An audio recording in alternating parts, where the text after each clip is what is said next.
کسی ملک کا ایک بادشاہ تھا اور اس کی ایک خوبصورت سی بیٹی بھی تھی۔ بادشاہ کا ایک غلام تھا جو جوانی کے عالم میں بادشاہ کی بیٹی پر فدا ہو گیا۔ ایک غلام کی اب حیثیت یہ تو نہ تھی کہ وہ بادشاہ سے اس کی بیٹی کا رشتہ مانگ لے۔ ایک دن اس نے ساتھیوں سے مشورہ کیا۔ ساتھیوں نے کہا، تمہارا دماغ تو ٹھیک ہے، بادشاہ کو اگر پتہ چل گیا تو وہ تمہیں زندہ آگ میں جلا دے گا۔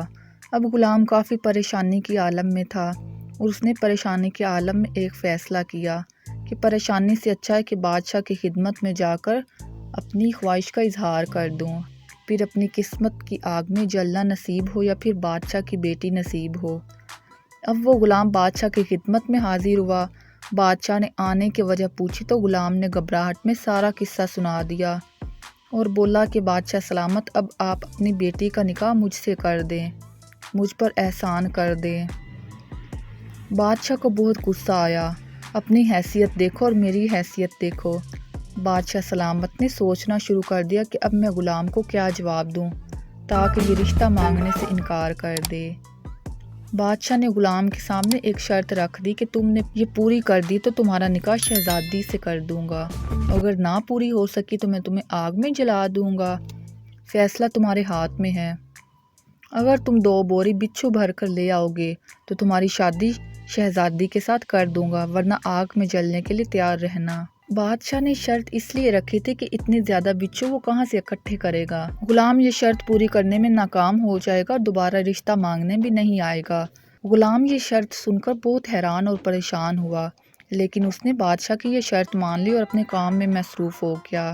لیکن وہ کچھ پریشان سا رہنے لگا۔ اس کا باپ کافی دنوں سے اس پر نظر رکھ رہا تھا۔ باپ نے جب دیکھا کہ اس کا بیٹا بہت ہی پریشان ہے تو اس نے بلا کر وجہ پوچھی۔ اس نے سارا واقعہ اپنے باپ کو سنا دیا۔ باپ نے بیٹے کو سمجھاتے ہوئے کہا، تم پریشان نہ ہو، میں تمہیں بچھو جمع کرنے کا طریقہ بتا دوں گا۔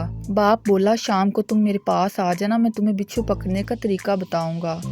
شام کو غلام اپنے باپ کے پاس پہنچ گیا۔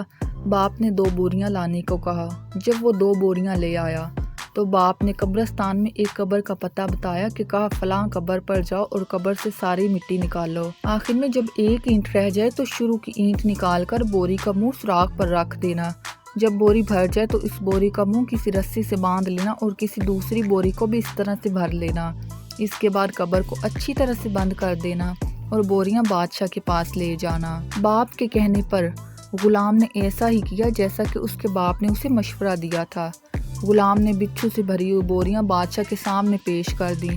بادشاہ بڑا حیران ہوا، وعدے کے مطابق شہزادی کا نکاح اس سے کروا دیا۔ وہ غلام کو بلا کر تمام بچھو جمع کرنے کا راز پوچھا کہ تم نے اتنے سارے بچھو کہاں سے لیے؟ غلام نے سارا قصہ سنا دیا۔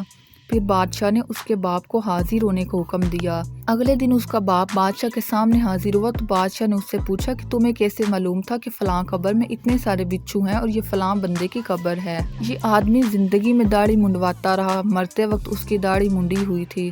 حضور پاک صلی اللہ علیہ وسلم کا ارشاد ہے، جو اس حالت میں مر گیا کہ اس کی داڑھی منڈی ہوئی ہو تو اس کی ہر بال کے بدلے ایک ایک بچھو اس کی قبر میں ہوگا۔ حضور پاک صلی اللہ علیہ وسلم کی بات کبھی جھوٹی نہیں ہو سکتی، اس لیے میں نے اس قبر سے بچھو جمع کرنے کا کہا تھا اور اسی قبر کا پتہ بتایا تھا۔